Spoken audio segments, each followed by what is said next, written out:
Good evening and welcome to the Planning Commission's regular meeting for June 23rd, 2025. This time we'll move to roll call.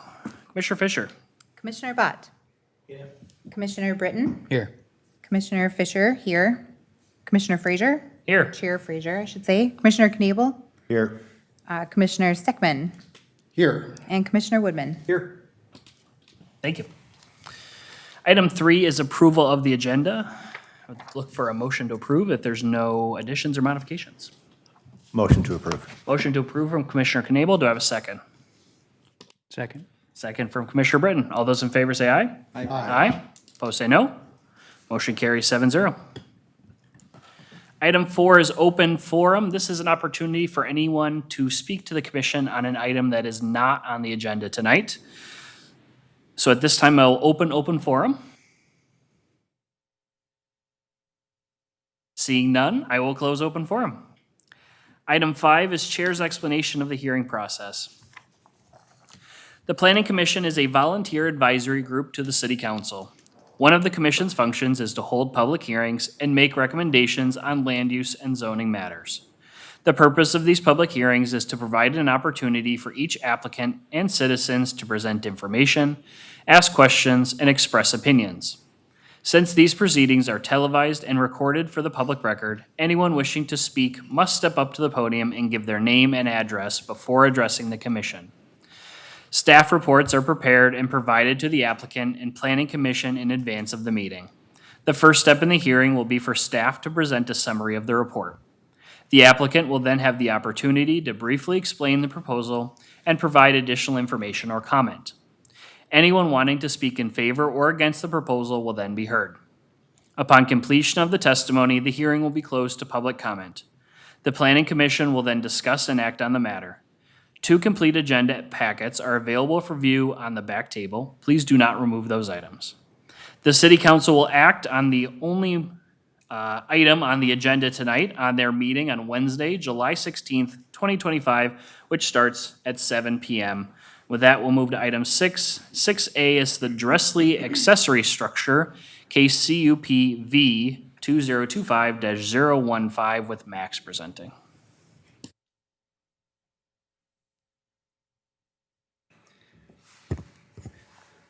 Good evening, Mr. Chair, members of the commission. The application for us is the property owner, Al Dressely, and the applicant has applied for a conditional use permit and a variance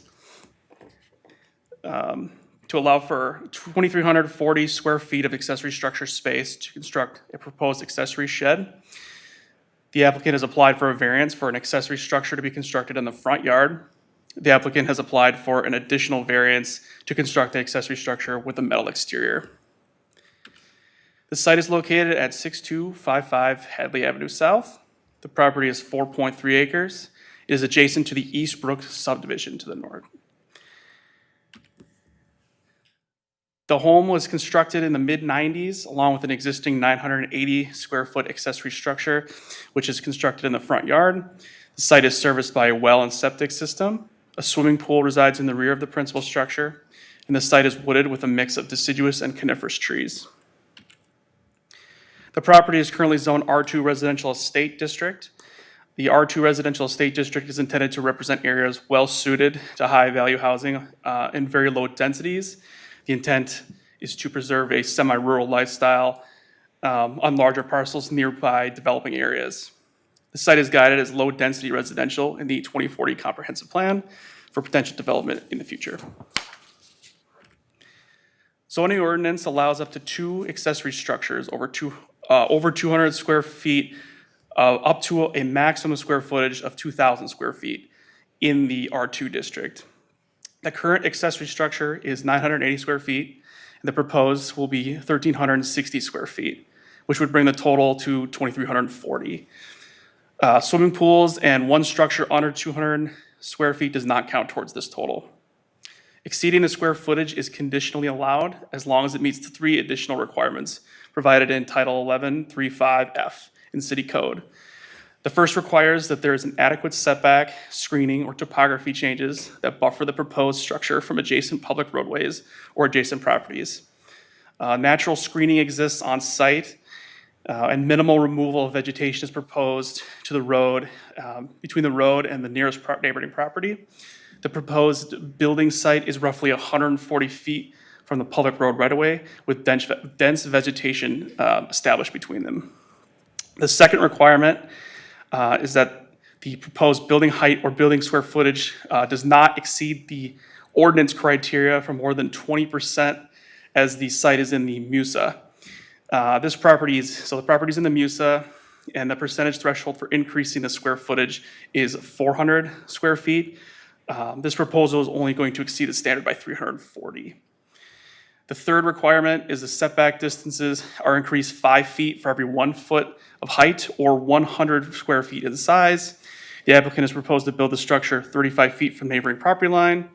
The setback requirement for accessory structures in the R2 district is 20 feet, and an additional 15 feet is required for their threshold of going over 2,000 square feet. So this proposal does meet that standard. The applicant is not proposing any new street accesses and will utilize the existing driveway. The applicant has applied for 2 variance requests. Variance requests require there be a practical difficulty of the proposal which meets the zoning requirements. A practical difficulty is considered something that would prevent the property owner from following code standards based on site characteristics or conditions that are not created by the property owner. Financial hardships are not an acceptable reason for approval of a variance. Non-conforming uses, land structures, or buildings in the same district or other districts may not be considered grounds for an issuance of a variance. The first variance request proposed is to locate the structure in the front of the property. Current code standard requires that all accessory structures are placed behind the principal structure. The site has 2 unique practical difficulties which would honor the variance request. The septic system located on site prevents access and placement of the accessory structure to the south of the principal structure. And the topography and placement of pool provides difficulty to place structure north of the principal structure. The second variance request is for the exterior of the accessory structure to be comprised of metal. The current zoning code for accessory structures in residential districts requires that all accessory structures over 200 square feet be constructed of split-face block, vinyl lap, or cement board materials, complement the color of the principal structure. The current standard has been consistent since it was amended in the previous iteration of the zoning code in 2012. The general purpose for this code change was to preserve the aesthetic and character of developing areas. This request does not present a practical difficulty of site conditions. Variance requests cannot be based on non-conforming uses, land structures, or buildings in the same district or other districts. May not be considered grounds for issuance of a variance. And economic considerations alone do not constitute a practical difficulty. Previous variances must not be considered to have set a precedence for granting further variances. With that, I leave the recommendation before you. All right, thank you. Any questions for staff? All right, thank you. At this time, if the applicant would like to add anything additional.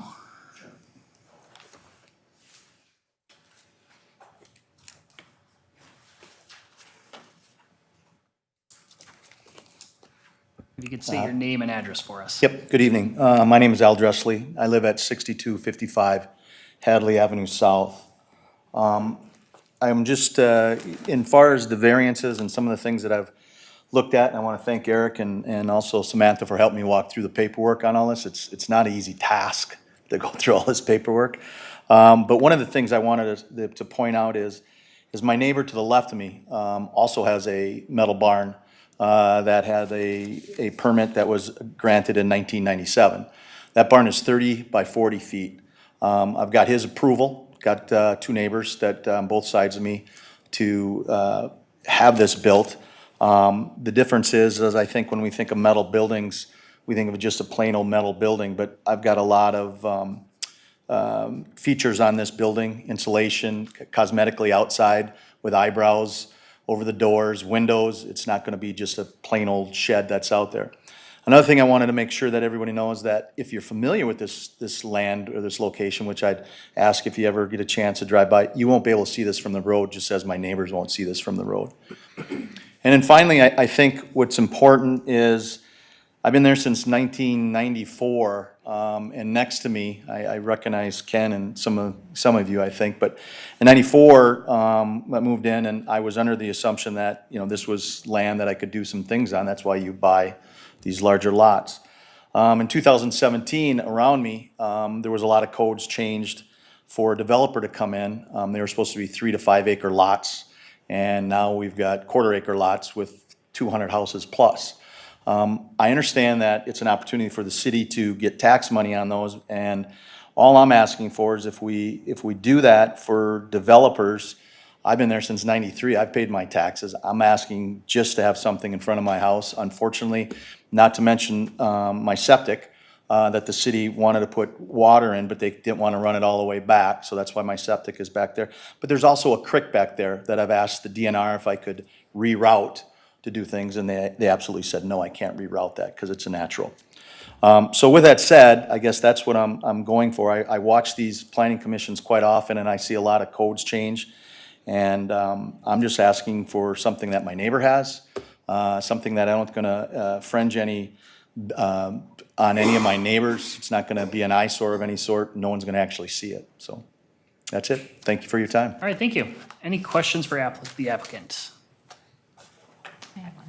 Sir, if you could go back real quick. That's all right. You're not done yet.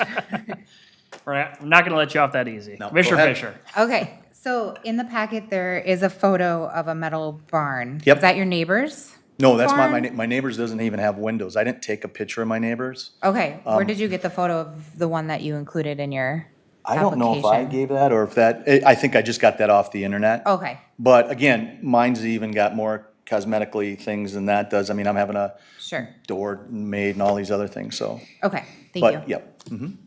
Any further questions? Commissioner Woodman? Yeah, so one of the concerns that I know you brought up was the expense of building another one. I know we're not considering expense in this, but what other alternatives did you look at? Is there? Sure, Like, yep. could this structure, this same exact structure, be just thrown up with vinyl, or is it all constructed as one thing? So Well, does it's that not look like? construction is one thing. One of the other things that I probably didn't mention is, there's a lot of people using steel now instead of wood. First of all, it's stronger. It lasts longer than the wood. If I was to put up a wood shed or storage unit, I would have to be maintaining that. The wood's gonna, after so many years, I'm gonna have to fix that. The difference is, it's almost 3 times as much. I looked at it. Because one of the things that Eric pointed out right away is that, look at some of the options that you might have, and I did. And it's at least 3 times as much as what I can get a metal building for. And I think that's why you're seeing more and more buildings out there be metal. You're seeing, roofs all metal, a lot of things that are going metal just because of the price. Thank you. Yep. Appreciate that. Any further questions?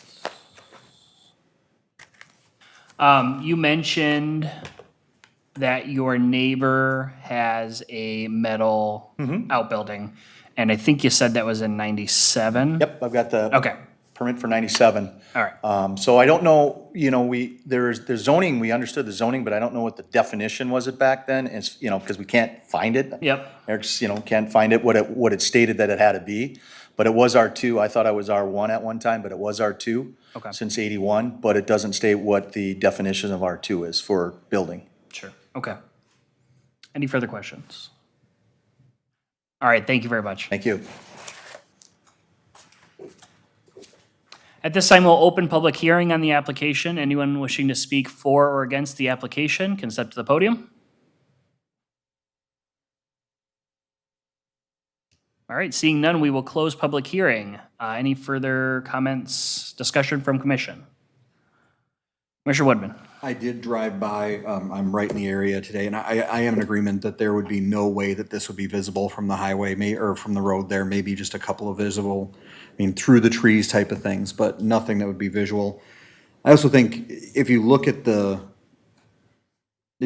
reason for the setbacks that we have in the first requirement, I think that's really comes down to the visual appeal to your neighbors, keeping it off of property lines and all of that.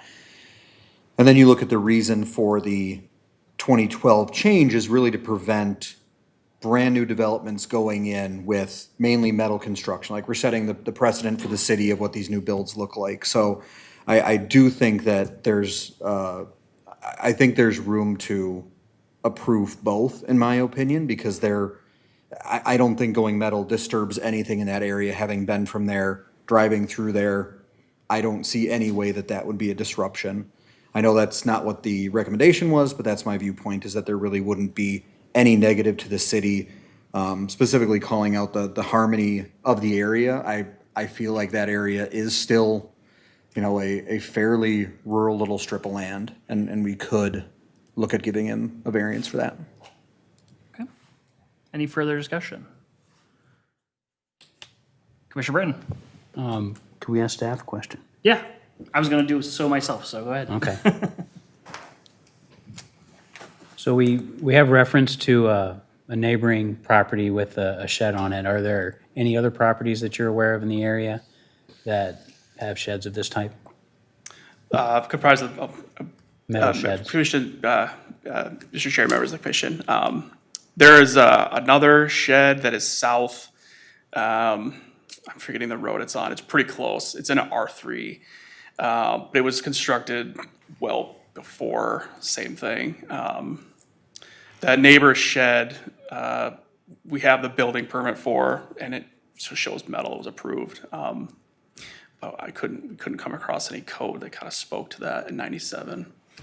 And then there's other buildings in the community that are in the R1 district that prior to the zoning code of 2022 amendment allowed for metal, and the current iteration is lays it out as all residential, should be these wooden vinyl lab. Okay, thank you. So Max, I guess that was gonna be my question as well then. So as far as we know, back in 1997, because we have the building plans at least that show that in this area, metal was allowed. But we know for sure in 2012, the ordinance changed to say in these areas, R2, R3, and down, we had to have wood. R1 was still allowed to have metal. But now, it was the intent of the council to say that in every residential district, they had to be a wooden structure with this split brick, vinyl, concrete walls. Am I following kind of the legislative history here? Yep, Mr. Chairman, members of the commission. So when prior to we have what it changed from in 2012, and that goes back to 2000, Okay. which was after 97. But before the change in 2012, the language read that it must complement the materials and the color palette of the house. And now it reads as, they made it more specific. But essentially, what you've repeated is correct. Okay, so at the council then in 2012 said, we really want to have these wooden secondary structures in most of these residential areas, except for the R1s, which are gonna be like the over 5 acres, I think is an R1, over 3 acres. And then when we did the rewrite in 2022, council said, actually, all residential areas, we want these same types of structures. Mr. Chair, members of the commission, that's correct. All right, thank you. Any further comment, question? Commissioner Britton? I agree that, fundamentally, I don't see any harm being caused by this, but unfortunately, the rules that we're currently bound by from the zoning ordinances prohibit it. So while fundamentally I don't have an issue with it, I don't see findings of fact to the level that would constitute granting a variance for the materials. All right, thank you. Any further comment, discussion? I have a question. Commissioner Fisher. How big is this lot that your home is on? Sorry. Or Max, you got it? Mr. Chair, members of the commission, Commissioner Fisher, it is 4.7 acres. 4.7? Yep.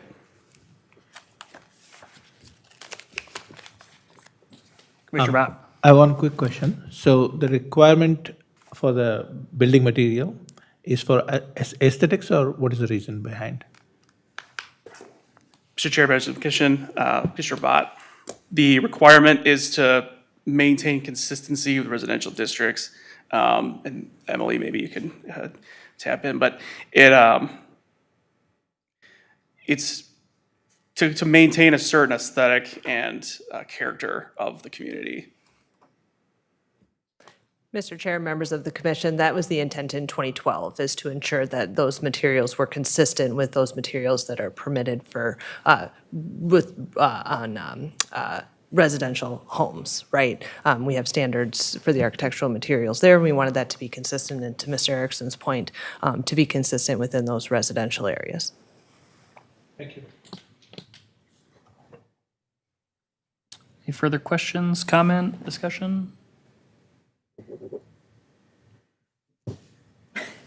Commissioner Fisher? Oh, I'm just having a hard time with this one because I mean, this is a 4.7 acre lot. Like, I understand that I could not put up a little metal shed on my third of an acre lot. But this is a very large lot in a very densely wooded area.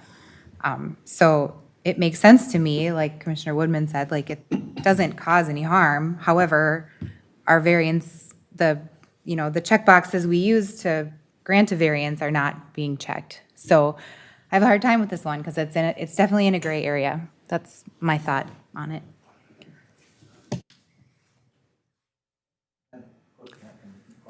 The public comment is closed, unfortunately, so any further comment, discussion? I guess I'll add my 2 cents. I agree with Commissioner Fisher and Commissioner Britton. In the grand scheme of things, does it seem like that big of a deal to allow this on this specific instance where it seems like it's going to be screened from view, the current neighbors don't care, it is going to create an economic hardship, which again is not sufficient to grant a variance, but it can be part of it, is my understanding. No, it doesn't make a ton of sense to me to deny it. However, we are required to follow the rules that the city council has laid out. And I think what speaks to me most clearly is that we still had this exception in the R1 district where you could have an over 3 acre parcel and still have these kind of structures that the applicant is asking for today.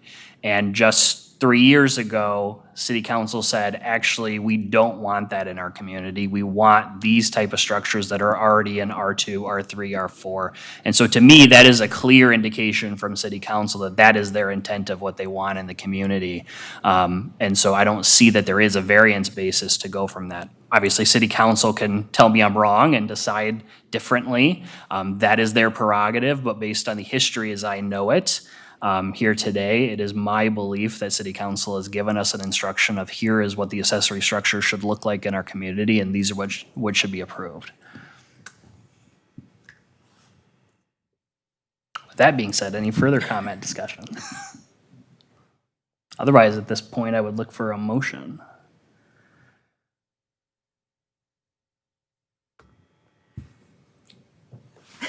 I'll motion to approve the conditional use permit and the variance for the accessory structure based on the findings of fact and subject to conditions stipulated in the staff report, and deny the variance to the required materials based on the findings of fact listed in the staff report. All right, so I have a motion to approve the conditional use permit and approve the variance as to the location on the property, and a motion to deny the variance based on the architectural materials, subject to stipulations in the staff report. Do I have a second for that motion? Second. I have a second from Commissioner Stickman. Any further discussion on the motion? Hearing none. All those in favor of the motion, say aye. Aye. Opposed, say no. Motion carries 7-0. All right, we'll move on to item 7, which is approval of the minutes. If there's no additions or modifications, I'd look for a motion to approve. Motion to approve. Motion to approve from Commissioner Fisher. Do I have a second? I second. Second from Commissioner Bott. All those in favor say aye. Aye. Opposed, say no. Motion carries 7-0. 8 is reports. 8A is recap of June 4th and June 18th, 2025 City Council meetings with Emily presenting. Mr. Chair, members of the commission, going all the way back to the June 4th council meeting, a couple items that work through on that agenda that I would note. Rohr's Company, if you're familiar, if you recall, that project at the end of East Point Douglas Road and the cul-de-sac there. Council did approve an extension to their purchase agreement. They are still working to move forward, but need a little bit of time. And a couple of the outlots, if you recall, are city-owned as a part of that project, so that purchase agreement does need to happen before that project can move forward. And then secondly, on that agenda, the school district's transition building over there, Jamaica and 70th, was approved by the council for their improvements in addition to that existing building, which was former Lighthouse Church. And then moving to the June 18th meeting where council did approve, you saw Mississippi Landing First Edition. I just wanted to mention to you, it was an easement that was over an outlot that was planned for future lots. So we needed to vacate that easement so that the second edition could be platted on that outlot. And then the last item that I wanted to note, or there's two. You'll see some activity on East Point Douglas happening. They're working through a sewer lining project, a sewer that runs under Highway 61. I thought it was important for you all to know that activity will be happening there. Very unique situation. I am, of course, no engineer, but I do have wonderful engineers in this community that can give you the details of what that entails. But it's been a project that's a long time coming. It takes a lot of coordinated effort. So if you see some unique things happening there, that's what's happening. And then finally, real estate equities was approved by the council at that meeting. That's the project down at 100th and Hadley, an apartment project, and now they are submitting for their bond requests to the state. So hopefully that project can secure those extra dollars to continue moving forward. And with that, Mr. Justin Olson is here with us to add anything, and then typically available for questions. Good evening, Mr. Chair and members of the commission. Great to be here with you today. I know you went through some training earlier today with our esteemed city attorney, Corey Land. I hope you all got a lot out of that. Corey likes to do that training annually, and I think tonight's, tonight's accessory structure conversation probably lent itself to some of the things that she discussed with you in that training, which is why she does it. So again, I'm glad you had the opportunity to take some time with her. One of the things I wanted to mention is, as you look around tonight, you probably notice a new face on the commission. The gentleman sitting here to my left, to your right, is John Steckman. John's been a member of the community for quite some time. He was one of two candidates that I interviewed for the open position, and both interviews were absolutely out of the park, just wonderful. Either choice would have been a great choice. But I did end up selecting John because the other candidate, I think, has some additional skills as it relates to maybe our EDA that I'd like to take advantage of. So please welcome John as a new member of the commission. I think you'll find he'll do a terrific job.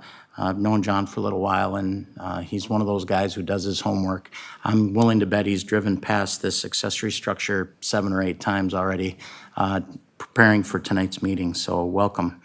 I also wanted to mention a couple of other things. You heard mention that the chair said anything decided upon this evening will go to the July 16th city council meeting. That's quite a ways from here. We never have a meeting the week of the 4th, so that's why there's that delay. But then after that, we start our every week budget meetings until we figure it out. So there's going to be a lot of heavy lifting ahead with this budget year. It seems like that happens every year. But if you have any recommendations with respect to, budget focuses for the city council, things you might like to see us do more of, less of, et cetera, in the community, now would be a great time to reach out to a city council member or two and sit down and have a cup of coffee and talk about some of those things.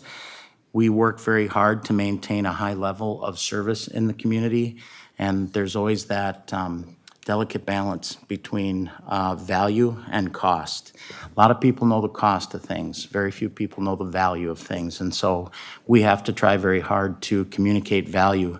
One of those communication points is we are the second lowest per capita tax community in Washington County. We only fall short of St. Paul Park, and they get over $1 million a year in local government aid that we don't get. If we had an even playing field, we would be the lowest. We also are a AAA bond-rated community, and for a community of our size, that is not an easy thing to accomplish. But because we are very careful with taxpayer dollars, our fee structures, so on and so forth, our amazing staff and our council work really hard to maintain financial integrity, and we have a 10-year financial plan that we follow very closely, and that has lent itself to the bond houses looking favorably upon our paper, which saves us a whole lot of money and interest anytime we do go to bond. And we want to continue that path. So those will kind of be our North Star as we work through the budget process this year, but your recommendations would be very welcome.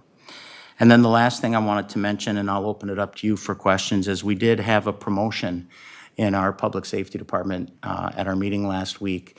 Officer Matt Sorgard, some of you may know Officer Sorgard by his partner, Odin.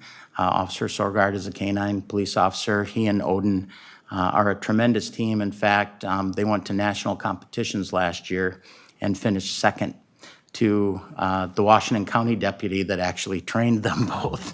So he might have taught them everything they know, but not everything he knows. Either way, really a great team, and we were grateful that Matt put in for the open sergeant's position here in the city of Cottage Grove, and he was ultimately selected. So he was sworn in last week, had his badge pinned, and has already started working on those sergeant shifts, which tend to run nighttime. So Odin will still be his partner, but they'll just have a little bit of extra work to do each shift. So if you get a chance to see Matt around in the community, make sure you say hello and congratulate him. With that, I'll turn it back to you, Mr. Chair. If anybody has any questions, I'm available. All right, thank you. Any questions for Councilmember Olson? I don't see any. Thank you for Beautiful. being here. Thank you.